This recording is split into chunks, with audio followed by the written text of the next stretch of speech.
안녕하세요. 오늘은 번지기 기법을 활용해서 여기 선인장을 이렇게 그려볼 건데요. 먼저 그리기 전에 번지기를 할 때 알아두면 좋은 물감 제어하는 두 가지 방법에 대해서 말씀드릴게요. 첫 번째는 붓과 색칠할 면적이 있을 때 물이 많은 곳에서 적은 곳으로 이동을 합니다. 그러니까 이 면적의 물하고 이 붓에 있는 물하고를 말씀을 드리는 건데요. 그 원리를 이용해서 색칠을 해놓고 이렇게 닦아내기를 하기도 하고요.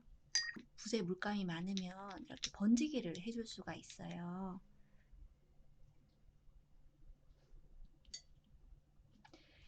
그래서 번지는 면적을 비슷하게 하고 싶다면 물의 양을 똑같이 해주면 되고요.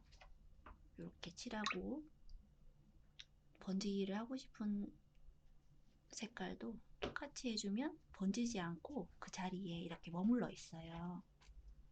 그리고 좁은 면적에 번지기를 하고자 할 때는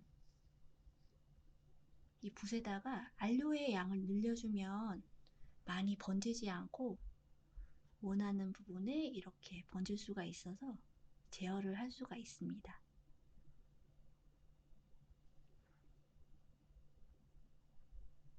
또 한 가지 신경 써야 되는 건 붓에 안료의 양이 너무 적거나 아니면 물이 너무 많을 경우에는 물만 번지는 백런 현상이 발생할 수가 있어요. 원하지 않는 부분에 이렇게 번지기가 되지 않고 물만 번지기 때문에 그 부분을 유의하면 망칠 위험이 조금 더 줄 수 있어요. 그렇다고 백런 현상이라고 다 나쁜 건 아니고요. 원치 않는 부분에 이렇게 번지는 경우를 말씀드리는 거예요.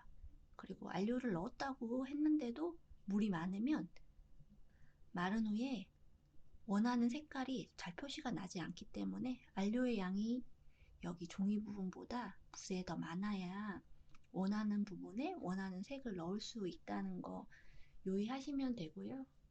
두 번째는 이렇게 색칠을 해놓고 여기다가 색깔을 넣을 때 이렇게 붓을 댔다가 뗄 때 안료가 번지게 되거든요. 댔다가 뗄 때. 그렇기 때문에 내가 원하지 않는 부분에 이렇게 번지게 되면 보기 싫을 수가 있어요.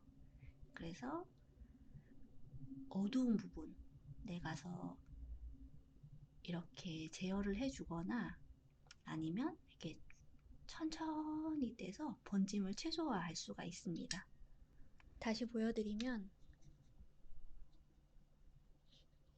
색칠을 하고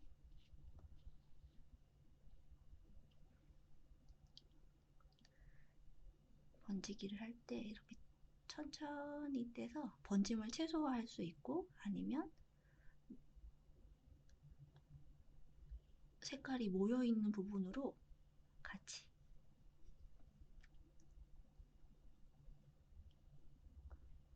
이렇게 어두운 부분에 가서 물감을 떼주면 이렇게 떼는 것보다 훨씬 더 제어가 가능해요.